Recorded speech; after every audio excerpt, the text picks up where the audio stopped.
یہ قربانی کرتی کیا ہے؟ جب آپ کسی کے لیے قربانی، یہ بڑے سارے لوگوں نے دی، باپ نے بڑی قربانی دی اولاد کے لیے،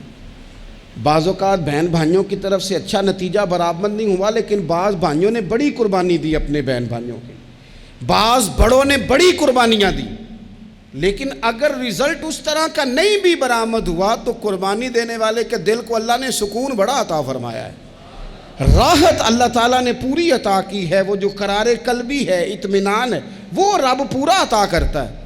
ہم یہ تقریریں سمجھ کے چیزوں کو لیتے ہیں اور تقریر سمجھ کے سنتے ہیں اور کانوں کا ذائقہ لے کے نکل جاتے ہیں، اس کو ذرا باریک بینی سے سوچیں۔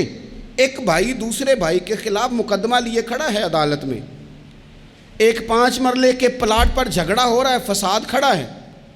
لیکن حضور کے صحابہ ہجرت کر کے مکے سے مدینے آئے ہیں، برادری اور قبیلہ اور رنگ اور انداز اور طور طریقہ تہذیب، اس میں بھی بڑی چیزوں کا فرق، لیکن مدینے والے محبوب نے کہا یہ مہاجر اور انصار آپس میں بھائی بھائی ہیں، بھائی یہ بھائی بھائی ہیں آپس میں، بھائی بھائی کس رشتے سے؟ مدینے والے کا کلمہ پڑھنے کے رشتے سے۔ بھائیوں نے کیا کیا؟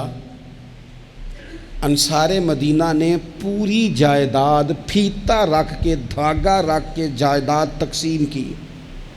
بھائی کا حصہ ہوتا ہے نا جائیداد میں، وہ بھائی نسباً تو سگے نہیں، لیکن نبی پاک صلی اللہ علیہ وسلم نے جب ان کو بھائی بھائی بنا دیا نا، انہوں نے اپنی جائیدادیں بانٹ کے، چلتے کاروبار بانٹ کے، باغ بانٹ کے، اپنے جانور بانٹ کے اپنے بھائیوں کو دیے، اور میرا رب قرآن پاک میں ان کی تعریف فرماتا ہے، اللہ انصار مدینہ کی تعریف فرماتا ہے، کہا وَيُؤْثِرُونَ عَلَىٰ أَنفُسِهِمْ وَلَوْ كَانَ بِهِمْ خَصَاصَةٌ، یہ سورہ حشر ہے۔ رب فرماتا ہے وہ اپنے بھائیوں کو ترجیح دے دیتے ہیں اگرچہ انہیں بڑی ضرورت بھی ہو۔ ایسا نہیں کہ وہ ضرورت مند نہیں تھے، انہیں حاجت تھی، ان زمینوں کی ضرورت تھی۔ پھر نتیجہ کیا ہوا؟ بنو نذیر کا علاقہ فتح ہوا نا، تو نبی پاک صلی اللہ علیہ وسلم نے انصار مدینہ کو بلایا، حضور نے بلا کے انصار مدینہ آ گئے، حضرت سعد بن عبادہ آ گئے، حضرت اسد بن زرارہ آ گئے، کچھ اور بھی انصار، یہ بڑے سونے لوگ ہیں حضور کے مدینے والے لوگ، یہ انصار مدینہ قربان ان رستوں سے جہاں سے یہ گزرا کرتے تھے، انہوں نے سینہ کھول کے میرے محبوب کا استقبال کیا، اور میرے کریم نے بھی فرمایا لوگوں یاد رکھنا، اگر کبھی لوگوں کی 2 قطاریں بن گئی نا، ایک قطار میں دوسرے لوگ چل رہے ہوئے، ایک قطار میں مدینے والے چل رہے ہوئے، فرمایا مجھے تم اس قطار میں پاؤ گے جس میں میرے مدینے شہر کے لوگ جا رہے ہوں گے۔ یہ مدینہ شریف کے لوگ، اتنی وفا اس مٹی میں، اتنا کرم اس مدینہ شریف کی مبارک مٹی میں، یہ ہے ارض جنت، یہ طیبہ کی زمین ہے، کیونکہ جنت بھی یہیں اور مال کے جنت بھی یہی ہے۔ رسول پاک صلی اللہ علیہ وسلم نے انصار کو بلا کے کہا بھائی تم نے اپنے مہاجر بھائیوں کو زمینیں، جائیدادیں، جانور، کاروبار، ہر چیز بانٹ کے دے دی تھی، اب اللہ نے نا وسعت دی ہے، یہ مال آیا ہے، میں نے تمہیں اس لیے بلایا ہے۔ کچھ لوگ دے دیتے ہیں نا، قربان کر دیتے ہیں، شاید دے دیتے ہیں لیکن بھولتے، وہ یاد بھی رکھتے ہیں، یاد بھی، جس کی ہر بات میں پوشیدہ ہو نشتر کی چبھن، ایسے ہر صاحب احسان سے ڈر لگتا ہے،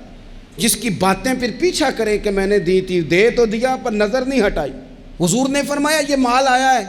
اللہ نے وسعت کر دی ہے، تم نے بڑی قربانی دی تھی، اب ہم نے یہ ارادہ کیا ہے تمہیں اس لیے صرف انصار کو بلایا۔ فرمایا یہاں تو اس طرح کرتے ہیں کہ جو مال آیا ہے وہ بھی، اور جو تم نے اپنے مہاجر بھائیوں کو دیا تھا وہ بھی، اس کو اکٹھا ملا لیتے ہیں، اور ملا کر کے نا پھر تم سب کے بیچ تقسیم کر دیتے ہیں، یا اس طرح کرتے ہیں کہ جو تم نے مال دیے ہیں وہ مال تمہیں واپس دے دیتے ہیں، اور یہ جو مال آیا ہے یہ ہم مہاجرین میں بانٹ دیتے ہیں، تمہاری کیا رائے ہے؟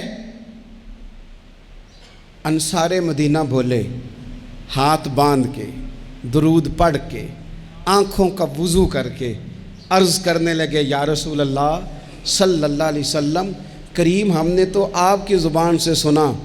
کہ یہ تمہارے بھائی ہیں، سونیا مالوں میں کیا ہمارے تو دلوں میں بڑی جگہ بن گئی ہے، یا رسول اللہ صلی اللہ علیہ وسلم اگر آپ نے رائے پوچھی ہے نا تو پھر اس طرح کریں جو مال ہم نے انہیں دیا ہے وہ بھی ان کے پاس رہنے دیں، اور یہ جو آج آیا ہے یہ بھی سارا مہاجر بھائیوں میں ہی تقسیم کر دیں، انہی کو دے دیں یا رسول اللہ، انہی کو،